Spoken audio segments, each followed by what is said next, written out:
भोजपुरी के सुपरस्टार खेसारी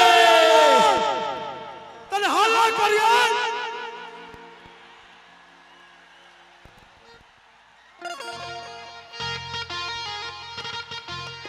क्या बात है, ताली बजाओ।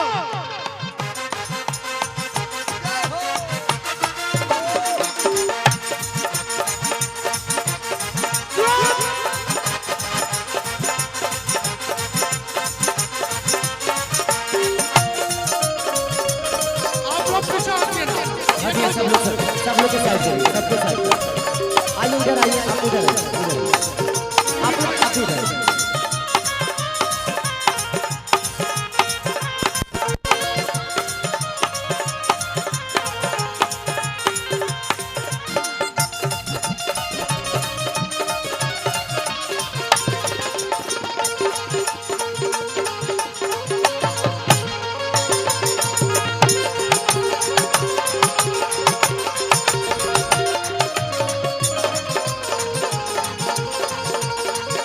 में आवाज बढ़ाओ, सारे इंस्ट्रूमेंट का आवाज मॉनिटर में दो, सारे इंस्ट्रूमेंट का आवाज मॉनिटर में बढ़ाओ,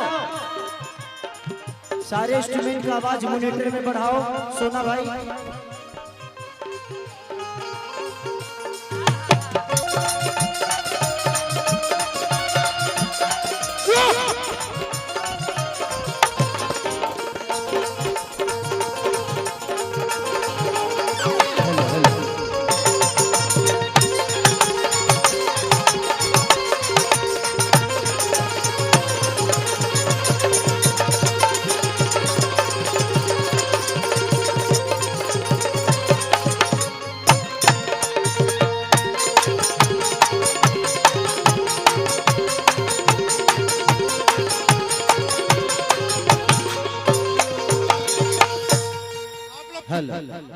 आप लोग साउंड के पास अगर ऐसे धक्का मुक्की करेंगे, कार्यक्रम खेसारी आया है और बंद हो जाएगा।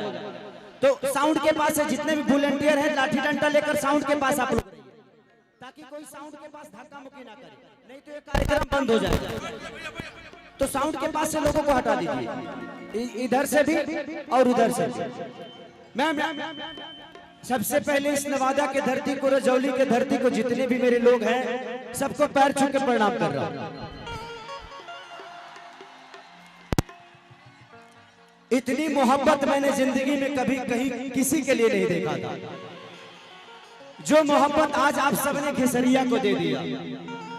धर्मेंद्र भी आपको दिल से प्रणाम, हमारे डॉक्टर साहब, हमारे बड़े भाई छोटू छलिया, मंच पे जितने भी लोग हैं सबको सम्मान करता हूं। छोटू भैया अपना जिंदगी में हमको ये रहरी रहरी कार्यक्रम करने की है, मैं उतरा हूं वहां और रहरिये मकइये धान खेतत है से आवत नहीं।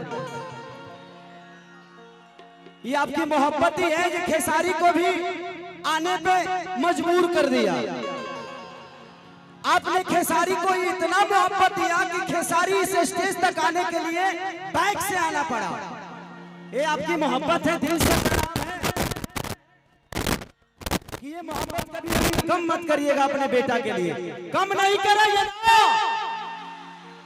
आई लव यू भैया, बॉक्स गिरा दिया ये सब दोनों देखने। यहाँ से बॉक्स गिर गया, ये कार्यक्रम बंद हो जाएगा। यहाँ से प्लीज आप लोग वॉलंटियर जो भी लाठी डंडा लिए हैं आप लोग हटाइए, लोगों को यहाँ से हटाइए। ये नहीं जी,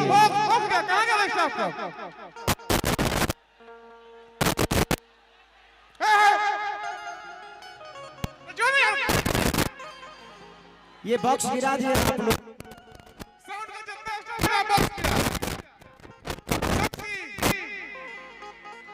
यहाँ से हटाइए लोगों को, यहाँ से हटाइए। तो आप लोग बैठ जाइए ना, मैं यहीं पे हूँ, आप सबके बीच में आपका बेटा आया है। आप लोग ऐसे करेंगे कार्यक्रम बंद हो जाएगा ना। मैं इतना खेत पकड़ के धान के खेत ला के आया सिर्फ आपके मोहब्बत के लिए, आपसे प्यार करने के लिए आया हूँ ना। क्या अपने भाई को इतना नाराज करोगे आप सब कि एक धनी चलिया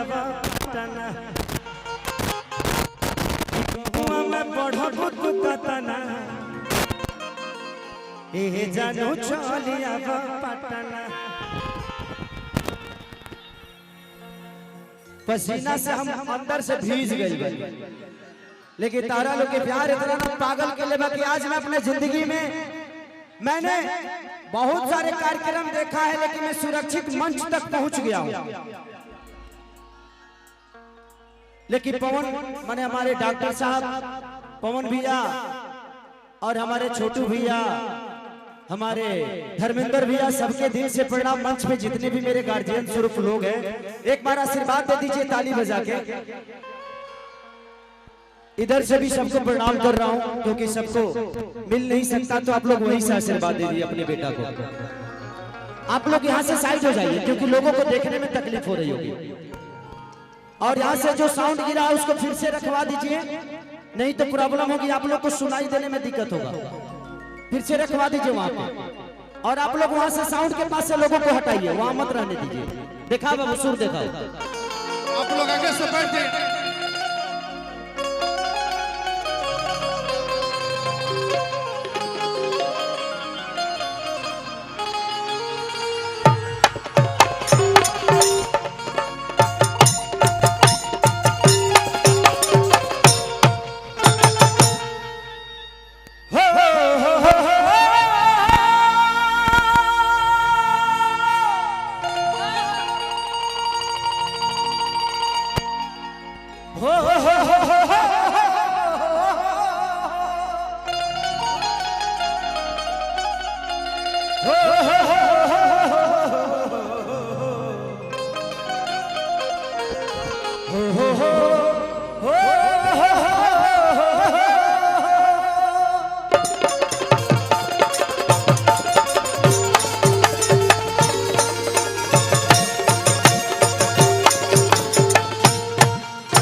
सिनेमा रिलीज भइल बा काल, जौना सिनेमा का नाम बा बोल राधा बोल।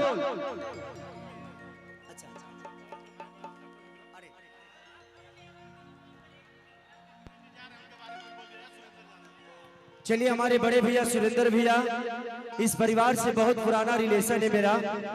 मैं आपको देख नहीं पा रहा हूं, लेकिन वहीं से अपने भाई को आशीर्वाद दे दीजिए। और हमने सुना ही था सुरेंद्र भैया के बारे में, और आज उनके सामने कुछ कहने का मौका मिला।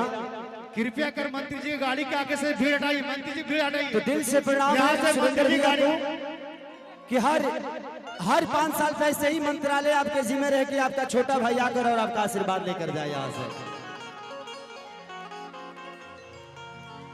बोल राधा बोल। एक गाना भी हमारा आज रिलीज भेज रहा।